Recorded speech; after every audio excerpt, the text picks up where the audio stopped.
Pemirsa, Ya. ini dahsyatnya seorang Akbar Faisal. Ini aset yang mahal tuh kayak begini. Nggak ada orang yang bisa jawab. Saya nggak bisa jawab, kenapa mesti FPI? Iya ya, kenapa ya gitu ya.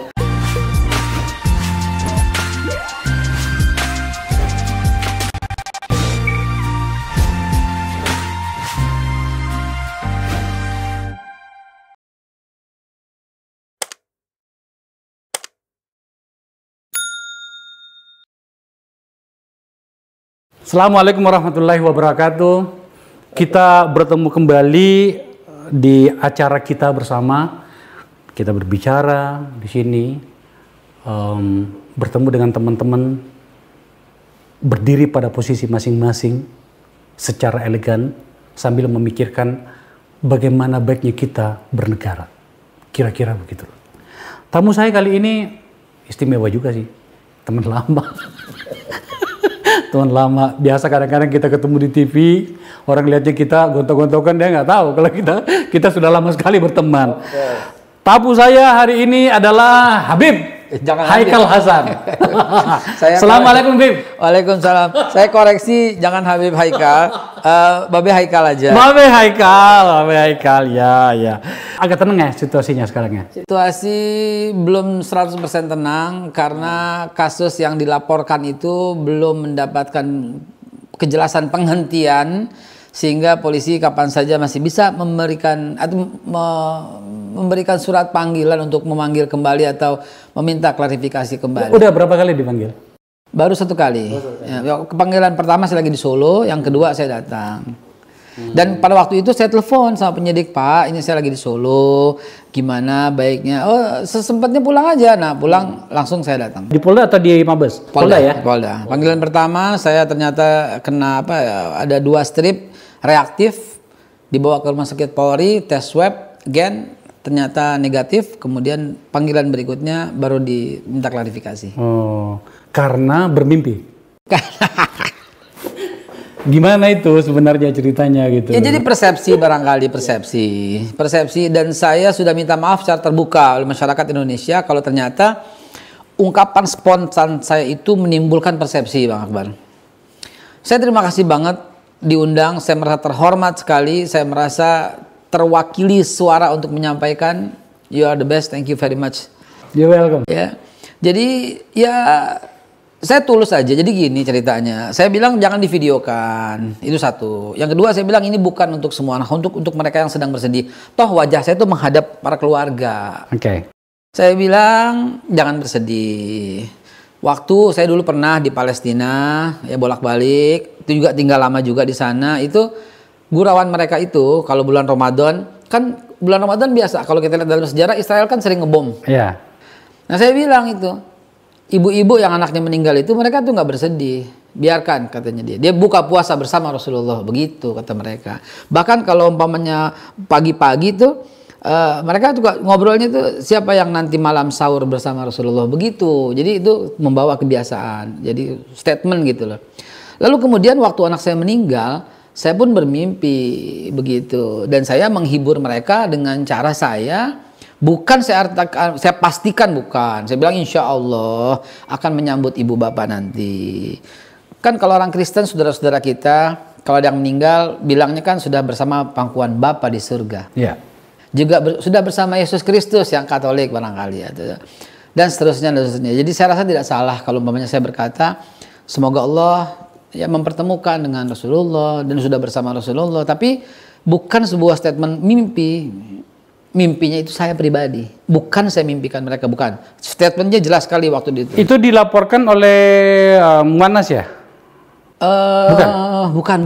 Husin. Kalau nggak salah Husin. Oh, Husin. Nah. Kalau Muanas laporan yang mana ya? Saya nggak tahu ya. Kalau gitu nggak ngelaporkan kali. Cuman rame di media sosial aja kali. Okay. Saya pengen banget ketemu beliau. Saya WA, saya SMS. Nanti saya pertemukan. Itu junior saya juga. Oh, saya SMS beliau. Saya SMS Husin. Saya bilang ada apa? Salah saya apa? Kalau saya salah saya minta maaf. Gitu loh. Saya SMS. Sebab di WA diblokir. Ya, Haikal Hasan. Hari ini pemerintah telah memutuskan. FPI dibubarkan. Terus kemudian berdiri yang namanya FPI alias Front Persaudaraan Islam. Yang benar yang mana? FPI Front Persaudaraan atau Front Persatuan? Saya cerita dulu sedikit. Yang viral itu, ya, yang sampai saya di WA oleh teman-teman polisi, ini apa maksudnya gitu ya. Jadi gini, kira-kira 3 atau 4 tahun yang lalu di Bekasi itu ada banjir. Oke. Dan pada waktu banjir biasa FPI kan terjun luar biasa. Iya. Tahu Bang Akbar, pada waktu itu saya berikan menjawab keresahan mereka. Ustadz, Babe, ini FPI mau dibubarin gitu. Itu 4 tahun lalu. Kalau dibubarin gimana nih kita bantu orang bagaimana? Saya katakan, dengar-dengar ada yang mau bubarin ya, yang rame itu. Kalau ada yang mau bubarin FPI kita bikin lagi. Bukan untuk melawan pemerintah yang sekarang. Yang statementnya Pak Mahfud, bukan. Itu dalam rangka waktu itu. 4 tahun lalu saya bilang, jangan khawatir. Kalau dibubarin, kita bikin lagi. Tujuannya untuk tetap kita bantu orang. Tapi memang ada kok videonya yang beredar itu. Sorry, saya potong sebentar. Habib Rizik ya, mengatakan kalau mau dibubarkan hari ini nggak masalah. Kita bentuk lagi segala macam. Jadi sebenarnya orang melihatnya bahwa memang perlawanan FPI itu memang mau diteruskan dengan pola yang sama. Sebentar, kalimat perlawanan FPI itu, lawannya di mana? Nah itu dia, aku pengen tahu. Karena begini, saya garis bawahi dulu ya, saya bukan anggota FPI ya. Oh ya? Okay. Banyak orang menyangka pentolan. Meskipun adalah sekretaris HRS Center gitu. Jadi, tapi bukan FPI? Bukan. Oke. Bukan. Jadi gini, saya sering dipanggil sebagai narasumber dalam urusan seperti itu sehingga orang melabelkan saya pentolan FPI. Padahal bukan sama sekali, bukan juga dan belum pernah. Yang betul adalah pada waktu HRS Center dibentuk, karena kedekatan saya secara pribadi dengan Habib Rizik, maka secara ditunjuk oleh Dr. Abdul Khair, udah sekjennya Haikal aja. Sebab komunikasi saya lancar sama beliau. Itu aja Bang Akbar. Gitu. Jadi kebetulan saya dekat, saya simpati dengan perjuangannya. Akhirnya ya saya ditunjuk sebagai sekjen daripada HRS Center. Semata-mata itu aja. Dan HRS Center itu nggak ada wujudnya, nggak ada kantornya. Sorry saya bukaan. Karena ini unsensor. nggak ada alamatnya. Nggak ada wujudnya, nggak ada organisasinya, nggak ada bentuknya, isinya cuma Abdul Khair sama saya doang pada waktu itu. Rencananya kita mau bentuk, tapi belum terjadi. Jadi mau bubarin aja, nggak ada bentuknya bagaimana? Saya kembali pada yang tadi. Jadi FPI dalam kepanjangan Front Pembela Islam telah dibekukan atau dibubarkan atau dilarang. Kemudian saya dengar sudah berkembang lagi atau dihadirkan lagi FPI dalam versi Front Persaudaraan Islam. Atau barangkali ada penamaan yang lain. Artinya apa? Apakah seperti yang di kepala orang bahwa FPI sebenarnya tidak mati, hanya berganti nama karena dilarang oleh pemerintah? Sebagian kalau kita ikuti opini publik seperti itu. Opini publik mengatakan bahwa ini tetap melakukan perlawanan, tetap dengan ini semua. Tetapi yang betul adalah saya tidak hadir dalam FPI baru itu. Dan karena memang saya bukan siapa-siapa di FPI, saya tidak diajak hadir. Jadi sekaligus ini meluruskan. Nah, kemudian ketika pada waktu di ILC menjadi ramai sekali saya sebagai pihak pembela, ya sama seperti Rocky Gerung bicara soal itu karena di pihak yang diundang di sini gitu loh. Jadi sebagai narasumber gitu loh. Toh kita juga pernah di dua sisi di ILC juga. Jadi terpolakanlah pemikiran di masyarakat, oh ini pentolan FPI, oh ini enggak, padahal tidak seperti itu. Sekali lagi saya jawab bahwa FPI dilarang kalau lihat videonya dengan alasan berafiliasi dengan ISIS. Berafiliasi dengan pembentukan ada di sini khilafah. Ada di sini di diktumnya nih. Oh, canggih kali ya Bang, luar biasa ini. Nah, ini kita besarin lagi. Mantap. Nah, ini. Lihat. Oke, ini diktumnya tidak terdaftar sebagai ormas, segala macam itu. Apa tanggapannya dengan ini? Ya. Tidak terdaftar sebagai ormas, bagaimana diatur dalam perundang-undangan. Kalau saya tidak salah, undang-undang ormas yang tidak terdaftar tetap boleh, ya kan? Karena ada undang-undang yang lebih tinggi ya, kemerdekaan berserikat dan berkumpul. Kalau seandainya mesti diatur sebagai itu, nggak ada masalah, silahkan. FPI telah bubar kegiatan dan mengganggu ketentraman ketertiban umum Nah, ini mesti digarisbawahi Bang Akbar. Mengganggu ketentraman dan ketertiban umumnya itu bertentangan dengan hukum itu ada apa yang dilakukan sehingga dia mendapatkan label mengganggu ketentraman. Ada nggak yang dilakukannya mengganggu? Saya mencoba menyitir pandangan beberapa orang yang menyangkut soal itu. Demo. Demo. Okay. Kemudian dulu itu loh, apa namanya itu, suka ke sweeping gitu ya. Okay. Dia mengambil posisi negara di situ. Okay. Nah itu juga yang saya maksud, apa namanya, membuat banyak orang yang kenapa harus melakukan itu kira-kira. Pertanyaannya kapan sweeping terakhir? Oh, udah lama, cukup lama ya. Lama sekali, dan itu ternyata udah diberhentikan langsung. Kenapa? Karena dia melanggar garis organisasi. Oh, sudah menjadi larangan organisasi? Larangan. Oke. Dilanggar dan sudah diberhentikan. Setahu saya seperti itu. Sejak kapan? Kalau saya tidak salah, lebih daripada 10 tahun yang lalu sweeping terakhir. Oh enggak kok, itu kan beberapa tahun yang lalu masih ada, terutama di beberapa daerah ya? Iya, sweeping itu pernah terjadi tapi tidak dilakukan sweeping ketika topi Santa Claus dulu. Ya. Ya, ada pernah terjadi. Kalau itu melanggar, ya, dan itu juga di luar ketentuan. Melarang penggunaan atribut, ya itu dampaknya bila melanggar. Oke. Nah, sekarang dibubarkan, ya itu hak pemerintah. Nggak ada masalah. Dan FPI membentuk tubuh yang baru, itu Front Persaudaraan atau Front Persatuan, belum juga mendapatkan restu ya dari Habib Rizik ya mengenai logo, mengenai apa. Setahu saya belum dapat apapun. Belum dapat, sehingga orang tuh rame-rame mendeklarasi dan sebagainya. Dan kalau umpamanya itu dianggap sebagai pelanggaran, sebagaimana statement para petinggi jenderal-jenderal yang sudah tua, yang banyak itu mengatakan ini sikat semua, kalau saya habisi semua, kalau ini semua, kalau ini semua, ya silahkan saja berwacana seperti itu. Dan bagi FPI juga silahkan mengkoreksi diri. Setahu saya, karena saya bersama Abdul Khair itu yang dikatakan HRS Center itu menggali pemikiran Habib Rizik. Setahu saya, yang saya dalami, yang saya gali, beliau tidak pernah setuju dengan apa yang ISIS lakukan kecuali ketika ISIS baru pertama kali berdiri. Ya, oke. Waktu pertama kali ISIS berdiri, dia mengundang simpati semua orang. Dan IAIN pernah deklarasi di dalam. Banyak sekali ustadz-ustadz mendeklarasikan setuju dengan itu karena dia mendirikan sesuatu negara yang Islamic State lah begitu ya. Namun hanya bertahan 3 bulan Bang Akbar.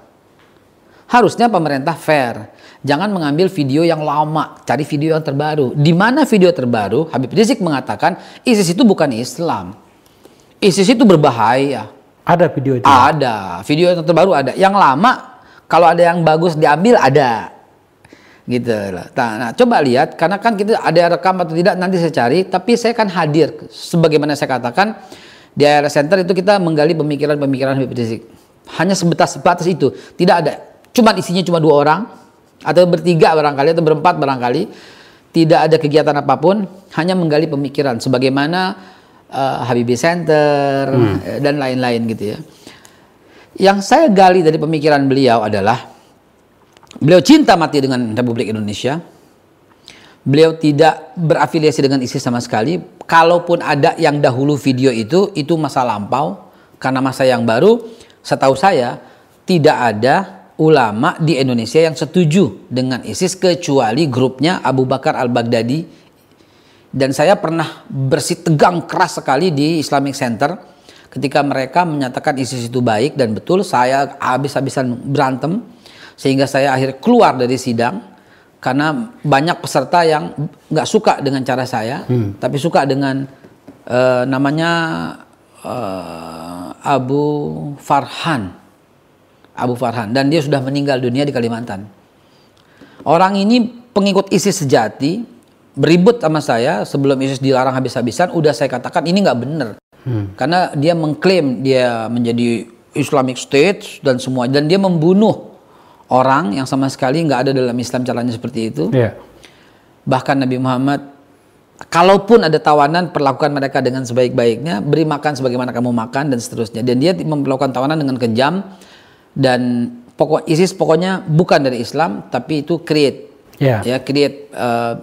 Amerika yang create ISIS, Taliban dan sebagainya.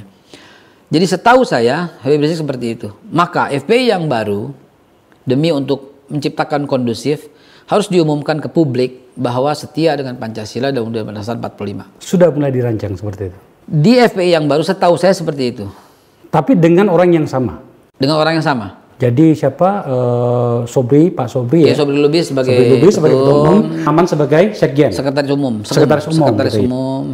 Apakah kemudian publik bisa harus seperti itu ya? Bisa percaya? Bagaimana caranya supaya percaya bahwa wajah FPI telah berubah seperti yang Babe tadi jelasan? Satu, harus dikemas dengan selera marketing yang baik. Selera marketing yang baik gitu loh. Kan semua organisasi ada. Gimana maksudnya selera marketing yang baik?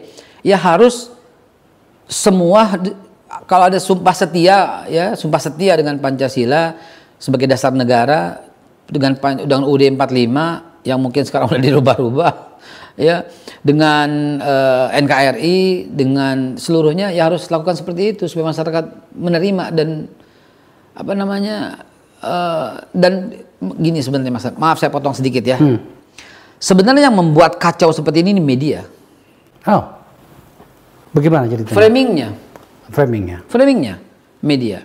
Sekarang karena dilarang, seluruh atribut, seluruh kegiatannya nggak boleh juga. Itu hak pemerintah, ya silahkan saja.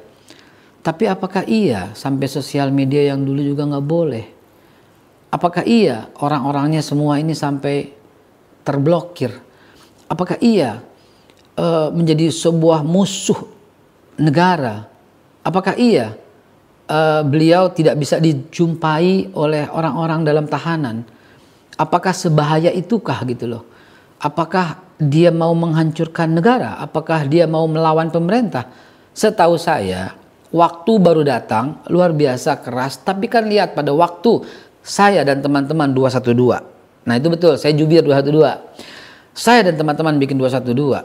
Itu tujuannya kan rekonsiliasi. Bang Akbar lihat statementnya beliau. Minta maaf kepada pemerintah karena telah melakukan kerumunan, bersedia membayar denda. Dan jangan lupa, di statement Pak Habib Rizik itu adalah mengakui bahwa Pak Presiden Jokowi itu adalah presiden yang sah. Terus mau ngapa lagi? Dan dalam akidah Ahlussunnah wal Jamaah kan tidak boleh mendirikan negara di atas sebuah negara, Bang. Babe Haikal, saya ingin membuat menjadi sederhana pembahasan kita supaya publik bisa memahaminya dengan mudah pula. Bahwa publik sekarang itu setidaknya pada sebagian yang suara yang kita dengarkan itu ada pemahaman yang ambigu. Ya. Menyangkut dengan FPI yang sudah dibekukan. Pada sisi yang satu, mereka melihat bahwa kadar kemanusiaan organisasi ini, terutama ketika ada bencana, itu luar biasa. Ya. Itu kita tidak bisa nafikan. Dan orang menghargai itu.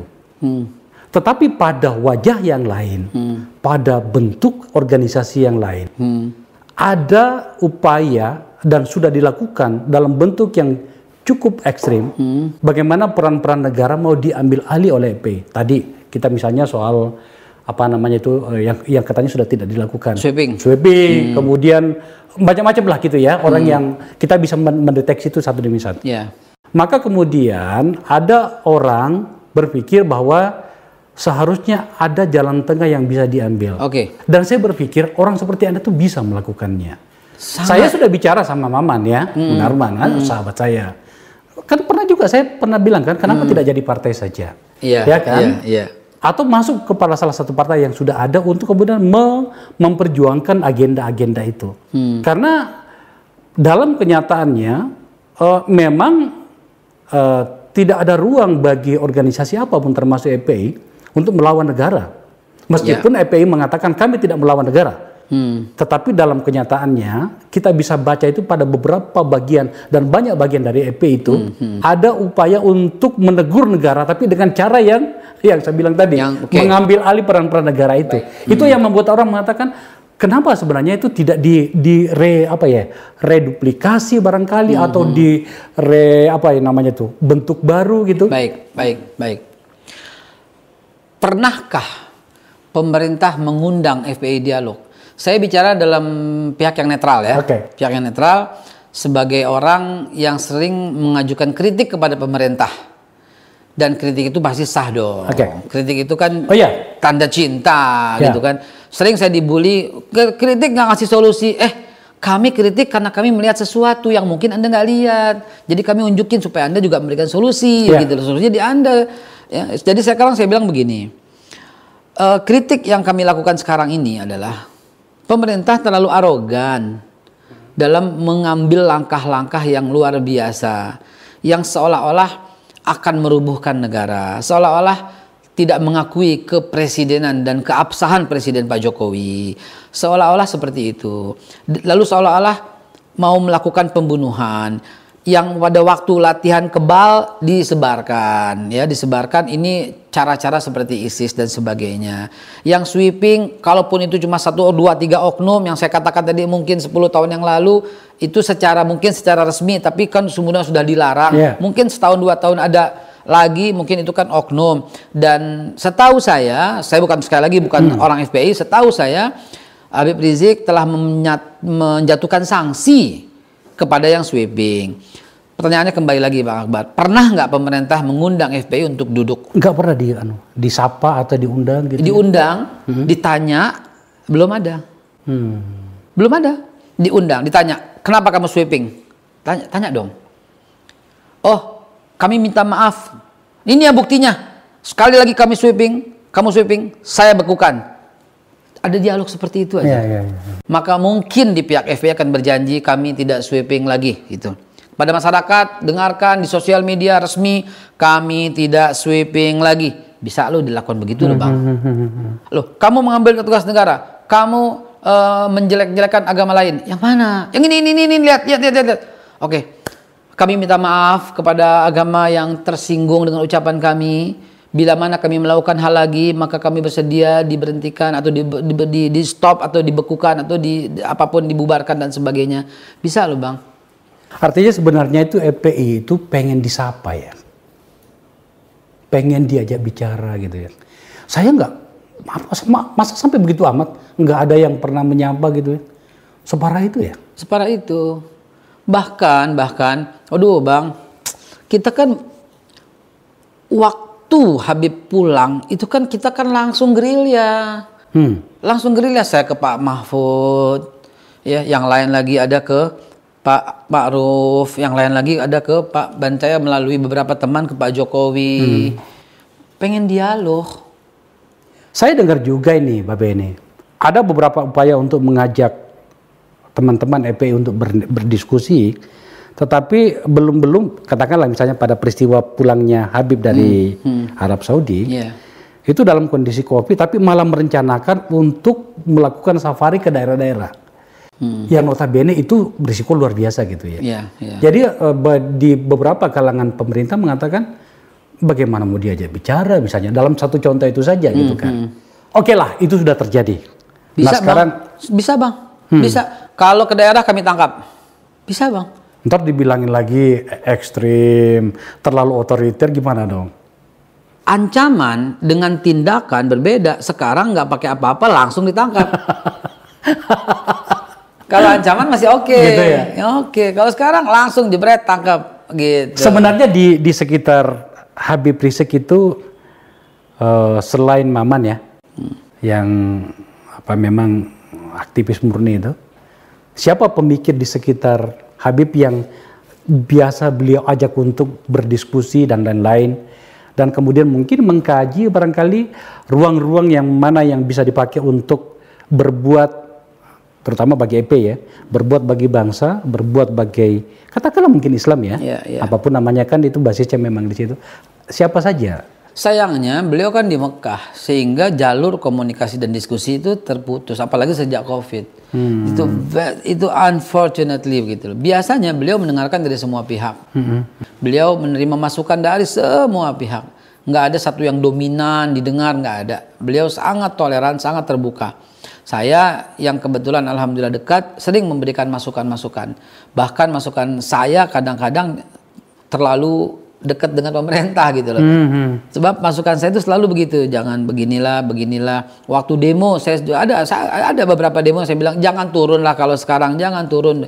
Sering saya bilang begitu. Karena saya di 212 bukan di FPI. Iya makanya Karena saya sempat membaca sekilas beliau punya apa itu namanya itu disertasinya ya tentang konstitusi itu dahsyat loh. Dahsyat loh. Bukan cuma itu Bang. Kalau dari sisi nasional, iya dari sisi hukum Bang. Habib Rizik, nah ini dia nih yang jarang orang tahu nih. Habib Rizik yang saya gali pemikirannya, beliau sedang menyusun satu disertasi lagi tentang metodologi penentuan furu' dan usul. Ini yang rame kan Muhammadiyah, NU sebagaimana semuanya. Ini kalau beliau turunkan, beliau diundang ke negara-negara lain hanya untuk bicara soal itu. Betapa dahsyatnya metodologi itu. Kalau itu udah diresmikan dan disebarluaskan dan dicetak dan dibanyak, nggak ada lagi perbedaan, nggak ada lagi pertentangan, nggak ada lagi kafir mengkafirkan, bid'ah membid'ahkan, semua akan bersatu bersaudara. Nah itu sebenarnya yang membuat kita bingung. Mungkin termasuk saya barangkali nih Babe ini. Pada bagian tertentu wajah EPI dan personally Habib itu, saya kenali dari beberapa karyanya, termasuk dengan orang-orang di sekitarnya. Tapi pada wajah yang lain itu, kok berbeda dengan yang itu gitu loh. Kebingungan Bang Akbar, itu kebingungan saya, kebingungan yang lain juga. Kalau sudah pegang mic, wow. Kita, ya ampun, kau udah pegang mic, deg-degan kita.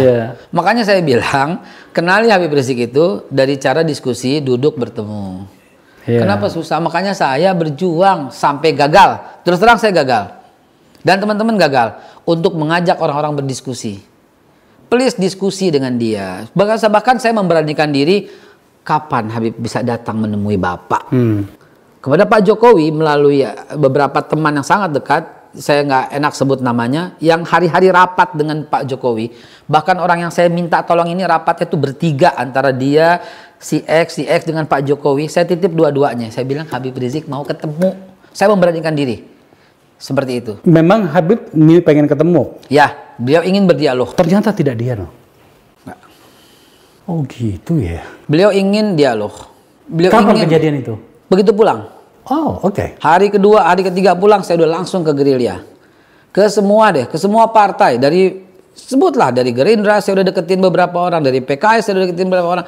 Dari teman-teman semua partai deh. Bahkan dari teman saya yang PDIP, saya temuin juga. Saya temuin semua. Petinggi-petinggi di PDIP, pasti orang yang lihat ini, dia tahu lah siapa yang saya temuin di hotel, restoran Al Jazeera. Saya temuin, ayo dialog lah saya bilang gitu. PDIP semua, saya bergerilya itu. Saya bukan FPI, saya bukan siapa-siapa Bang Akbar. Cuma saya peduli bahwa nggak boleh kita pecah kayak begini, nggak boleh. Terhadap orang yang ngaduin saya aja, saya WA, saya SMS, saya bilang bersatu deh, udah cukup gitu, capek begini. Nah, gitu. Ini menarik ya, kalau pintunya sudah di situ. Sekarang kita tadi sudah membahas sedikit soal itu. Kalau memang ternyata akan dibentuk lagi nantinya, apapun namanya, meskipun kelihatannya tidak akan jauh-jauh dari EPI, katakanlah Front Persatuan segala macam. Kalau kemudian betul-betul mengubah wajah dari apa yang kita tahu tentang EPI yang sebelumnya, mengubah anggaran dasar, anggaran rumah tangga, visi, value, misi, nilai, semua dirubah. Apakah pemerintah masih izinkan? Itu satu pertanyaan. Yang kedua, apakah para pengikutnya atau masanya atau rakyatnya EPI ikut apapun diputuskan nantinya oleh Habib atau organisasi nantinya? 100% saya jamin itu ikut, karena saya tahu saya ke daerah walaupun saya bukan FPI, tapi kalau ke daerah saya sering dikawal. Dan ini memang garis partai, garis FPI yang saya tahu. Pokoknya kalau Ustadz datang dikawal. Itu garis partai. Maaf sekali lagi, jangan-jangan mau jadi partai ini. Itu yang tahu. Ketelepasan 2 kali nih, 3 kali ketelepasan garis partai ini. Ini buat tanda tanya buat netizen ini. Ini yang seru sensornya ini ya, garis organisasi ya. Setahu saya begitu. Siapapun, kalau Ustadz, Kiai, Dai atau motivator bahkan atau apalah, saya bukan Ustadz, saya bukan Kiai, saya bukan Habib. Yang datang itu dikawal, itu memang garis organisasi. Kalau itu sih biasa. Tetapi maksud saya ini, itu loh hari ini kan realitasnya ada seperti ini. Karena harus diakui bahwa masanya rakyatnya FPI itu ada. Ada. Gitu loh ya. Dan banyak. Dan itu adalah bagian dari kita. Saya mengambil posisi dengan acara ini Akbar Faisal Unsensor itu bahwa ayo saling mendengarkan. Makanya tadi pada pembukaan itu, ini adalah tempat bagi kita untuk berbicara. Semua orang berbicara. Gitu loh. Nah, ini yang Bang Akbar lakukan ini yang beyond imagination. Kenapa? Orang-orang seperti saya, kalau ada acara FPI saya nggak bakal diundang karena saya bukan FPI. Ada acara GNPF saya nggak bakal diundang karena saya bukan GNPF. Iya. Ada acara 212 saya juga nggak diundang karena saya cuma sekedar juru bicara, bukan dalam organisasi yang rapi seperti itu. Nah, dengan cara seperti ini sangat membuka wacana publik. Iya. 20.000 orang lihat, nanti saya subscribe lagi, ada 6 jutaan yang subscribe saya. 6 jutaan itu saya share lagi di 6 juta itu, sehingga semua orang tahu bahwa satu, pemikiran Habib Rizik tidak seperti apa yang di potongan-potongan video. Oke. Kita yang deket aja deg-degan kalau dia udah megang mic. Karena totally different gitu loh. Iya. Totally different. Maman juga ngomong gitu itu. Gitu ya. Kita deg-degan kalau udah pegang mic itu wow gitu loh. Kita deg-degan. Tapi begitu dia duduk, tiba-tiba karismanya bercerita betapa cinta matinya dia dengan Indonesia. Di saat saya Kang Maman juga tahu persis dan bagaimana Saudi Arabia menawarkan apa untuk beliau, dia tahu lah. Udah cerita semua kok. Udah semua ya. Dan dia cinta matinya, dia harus hidup dan mati di sini. Saya katakan gitu loh. Ya susahnya di mana sih dia loh? Ada satu pertanyaan. Komunikasi Bang, masalah kita, masalah bangsa ini, komunikasi Bang. Iya. Tapi ada satu pertanyaan yang saya tidak tahu apakah tepat saya bertanya kepada Anda. Tapi ya enggak apa-apa, saya coba saja. Bahwa sebenarnya terutama pada kasus yang terakhir itu FPI dan atau Habib Rizik itu tidak lagi berdiri sendiri. Konon kabarnya menurut bahasa intelijen itu memang Habib itu diposisikan untuk menghadapi dominasi China, terutama pada kemelut di Laut Cina Selatan yang semakin memanas, di mana termasuk di Indonesia dominasi ekonominya China itu semakin membesar. Maka kemudian ada beberapa blok NATO negara itu merasa terganggu. Saya tidak terlalu paham, tetapi ada bahasa itu. Anda boleh jawab atau boleh tidak? Saya begini, jawaban saya begini. Pemerintah pasti lebih tahu. Indikasinya kan punya duit dong. Ya. Kalau punya duit banyak dan tiba-tiba banyak, ini ada sesuatu. Ya. Dan kita nggak tahu punya duit atau nggak punya duit, kita nggak tahu. Tapi setahu saya, ketika kita mau mengadakan acara 212 yang notabene-nya ada FPI yang sangat dominan di situ, kita cari duit mati-matian. Oke. Kalau ada duit, mesti kita nggak repot. Itu indikasi. Nggak ada duit Bang. Kita tuh ngandelin 1.000, 2.000, 10.000, 20.000 perak daripada jamaah untuk mensupport acara ini, acara-acara kita. Itu dia satu. Yang kedua, kayaknya terlalu jauh Bang. Karena walaupun saya bukan di FPI, bukan di GNPF, termasuk orang yang sering diajak diskusi dan bicara, nggak ke sana. Dan kalaupun ke sana, pasti kita berkata, kejauhan, perannya bukan itu. Pasti kita bilang begitu. Jadi setahu saya nggak ke situ. Ini yang saya tahu ya. Sekali lagi Bang, saya tegaskan sekali lagi, andai kata ada wacana seperti itu, pasti kita bilang, nggak ke situ, nggak kejauhan. Bahkan ketika terjadi keributan, contoh pembakaran bendera PDIP dalam demo RUU HIP, itu kita sesalinya itu minta ampun. Saya minta maaf, padahal saya bukan siapa-siapa. Saya bilang ini kita mesti minta maaf loh, saya bilang. Entah apa yang terjadi ini memalukan gitu loh. 212 terkenal tertib, damai, bersih. Dia ada kayak begini, dia sebenarnya mencoreng gitu. Dan ternyata saya kan nggak ikut. Ternyata saya tahu itu bukan digawein oleh 212, tapi digawein oleh anak NKRI, Aliansi Nasional Anti Komunis. Oh, lega lah saya. Artinya nama 212 tetap bersih, tetap wangi, tidak pernah menimbulkan kerusuhan. Gitu dia. Tetap boleh. Nah, jadi sekali lagi Bang, kejauhan. Satu, ketika menimbulkan kerusuhan aja itu udah berduka kita. Dan yang sangat dipegang oleh FPI sebagai garis organisasi itu adalah soal akidah. Akidah Ahlussunnah wal Jamaah nggak membenarkan hal itu. Dan perlu dicatat, kembali sedikit saya harus kembali soal sweeping. Sweeping itu adalah pelanggaran terhadap ajaran agama. Menurut pendapat saya, pelanggaran terhadap ajaran agama. Dan harusnya FPI juga mengambil tindakan atau menghukum anggotanya yang melakukan sweeping. Karena hak sweeping itu ada pada negara, hak sweeping itu ada pada aparat. Sesuai dengan hadis Nabi, yang namanya tangan itu kekuasaan, bukan tangan yang ini. Ya. Nah itu dia. Jadi balik lagi ke pertanyaan Bang Akbar, kayaknya kalau ke sana terlalu kejauhan, karena mendirikan negara di atas sebuah negara itu haram, itu bughat, itu namanya khawarij, itu tidak dibenarkan dalam Islam. Tidak mengakui pemerintahan yang sah juga itu ternyata melanggar dalam ajaran agama. Kalau menurut pendapat kami itu melanggar, sehingga Pak Jokowi itu adalah harus diakui adalah presiden yang sah di Republik Indonesia dan diakui oleh sebagian besar warga. Itu pegangan mestinya. Semua mesti pegang itu. Kalau nggak pegang seperti itu, ya pantas untuk dihukum. Iya, iya.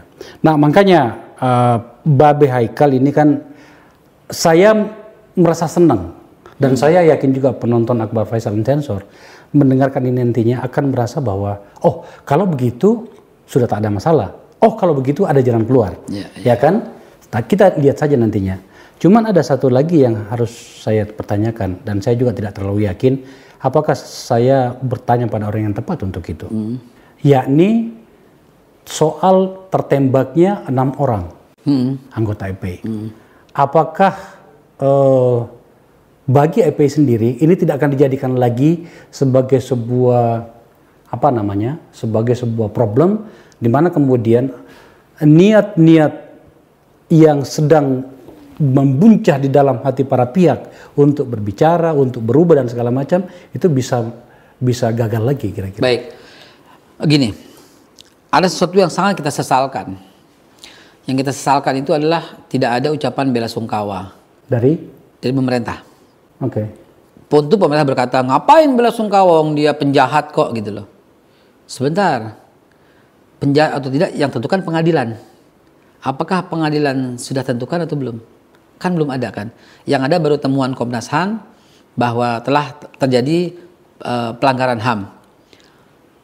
Juga kata hasil dari itu juga masing-masing bawa senjata. Sehingga dia duluan yang menembak,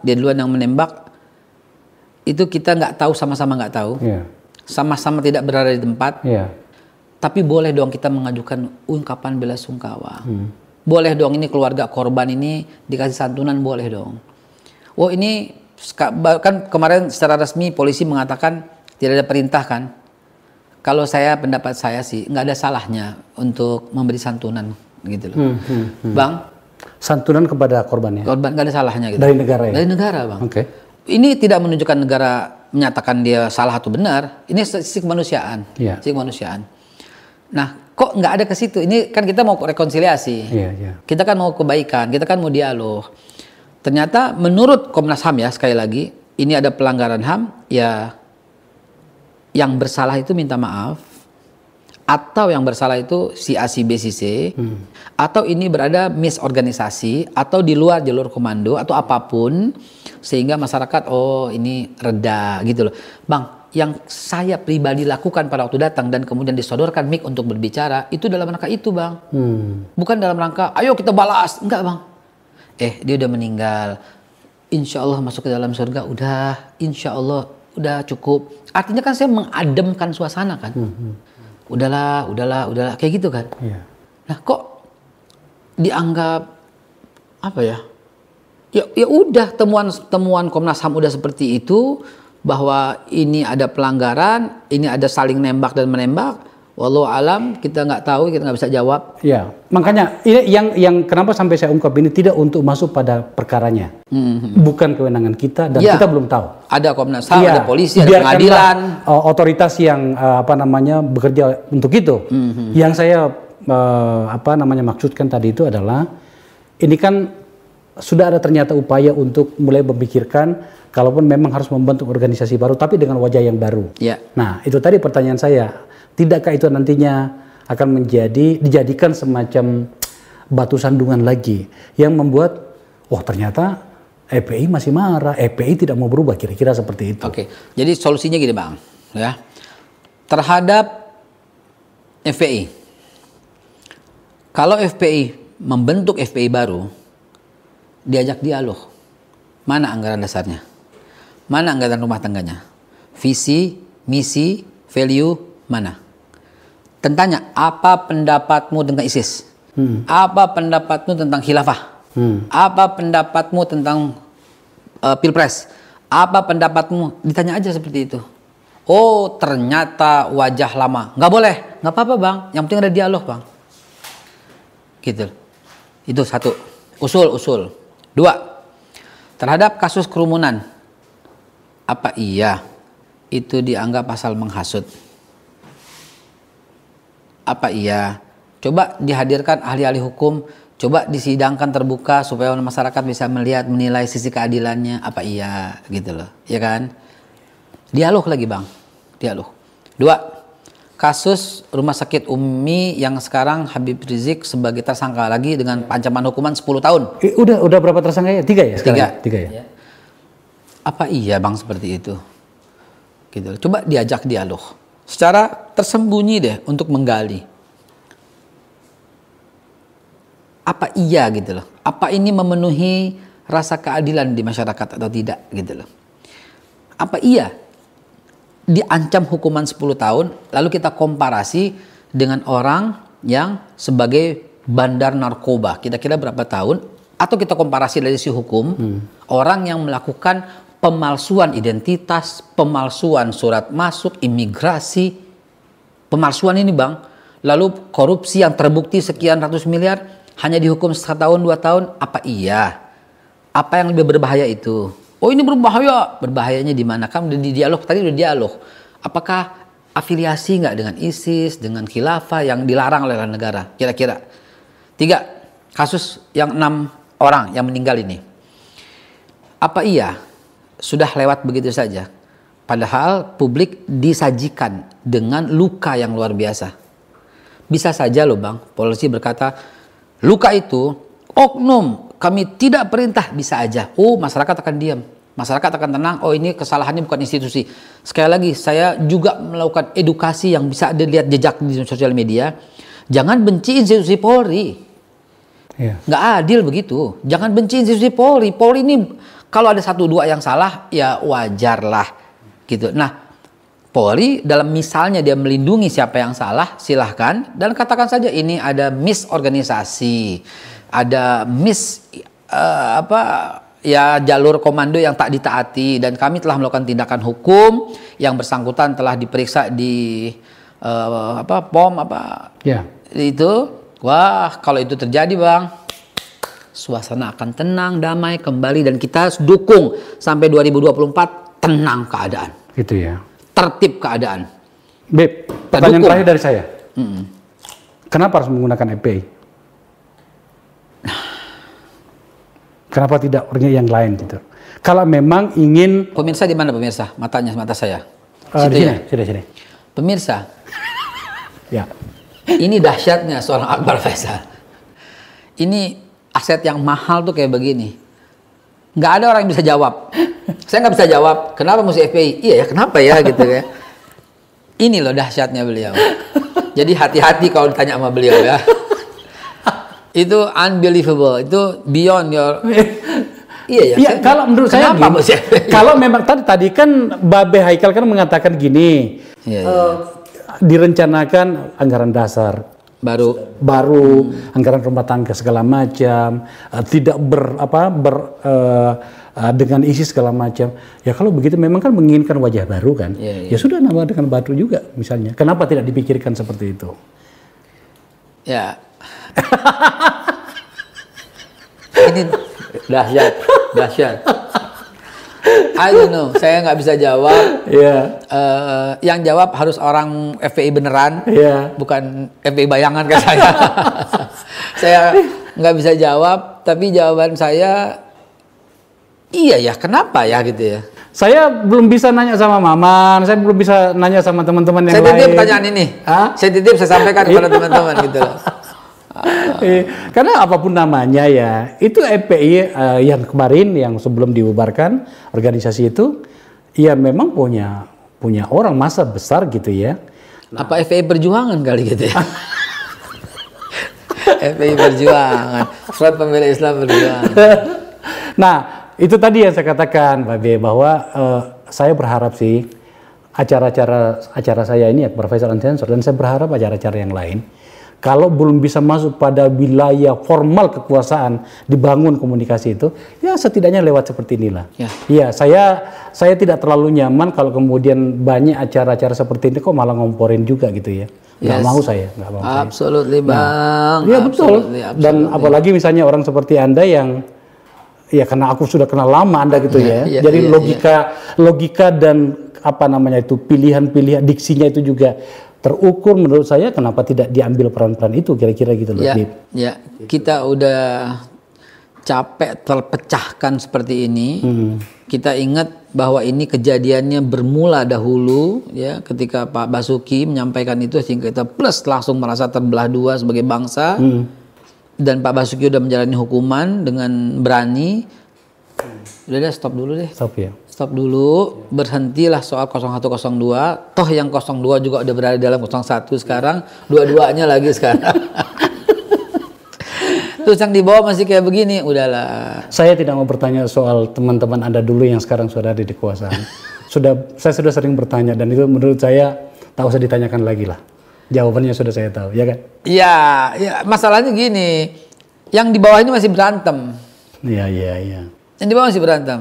Bang Akbar, pada waktu hari pertama Pak Prabowo memutuskan untuk masuk, saya langsung bicara, saya bilang itu kenegaraan. Barack Obama, ketika dia hantam-hantaman dengan Hillary ngatain ini fitnah, ini Islam, kakeknya Islam, Barack Hussein Obama kan, Islam, neneknya Islam, ini akan menimbulkan ini Hillary, dia bilang Hillary itu begini. Begitu hari pertama jadi, Hillary dan Obama berpelukan dan langsung ditawarkan sebagai menteri luar negeri. That's it, that's democracy. Tapi nggak bisa disamakan, karena mereka sama-sama Demokrat, ya kan? Ini, udahlah, saya nggak mau ngomong soal itu. Udah sedikit. Ini unsensor nih ya. Nih Bang, gini Bang. Ya. Waktu Pak Prabowo masuk, itu banyak di antara teman-teman yang memaki, yang mencaci, yang mengata-ngatain. Tahu apa pertanyaan saya yang tak bisa dijawab oleh mereka? Oke, kalau bukan Prabowo yang sebagai Menhan, siapa yang kau usulkan? Sebut, saya bilang, kau mau siapa? Nggak terjawab Bang. Akhirnya bilang, iya juga. Ya udah, saya terima aja. Saya bilang, Haikal Hasan memang dukung aja, lu mau siapa kalau bukan dia? Ya udahlah. Pemirsa, sampailah kita di akhir acara, dan sahabat saya Babe Haikal Hasan ini seperti yang Anda lihat tidak pernah kehabisan jawaban gitu ya. Dan sebenarnya saya berharap sih orang-orang seperti beliau ini bisa menawarkan jalan tengah bagi terciptanya, saya tidak ingin menggunakan kata rekonsiliasi, terciptanya sebuah persepahaman pada format yang bisa kita sepakati dengan level masing-masing. Kira-kira itu bahasa yang bisa saya gunakan. Babe, terima kasih ya. Terima kasih. Sudah datang. Very inspiring. Kita. Very inspiring. Ini kita rencana sebulan ya. Kita rencana udah 1 bulan yang lalu ya. Udah lama gitu ya. Tapi kan saya harus, beliau ini sangat sibuk sekali ya, sudahlah saya pahami saja ya. Sekali lagi terima kasih ya. Saya yang ucapkan terima kasih. Baik. Diberikan hak untuk bicara. Insya Allah. You the best. Ini tempat ini untuk semua orang untuk berbicara. You the best. You the best. Makasih. Baik, para penonton Akbar Faisal Unsensor, sekali lagi terima kasih. Kita akan bertemu pada kesempatan yang berbeda, dengan isu yang berbeda, dengan orang yang berbeda, tetapi tujuannya satu. Bagaimana kita saling berbicara dan mendengarkan. Wabillahi taufik wal hidayah. Assalamualaikum warahmatullahi wabarakatuh. Waalaikumsalam warahmatullahi wabarakatuh.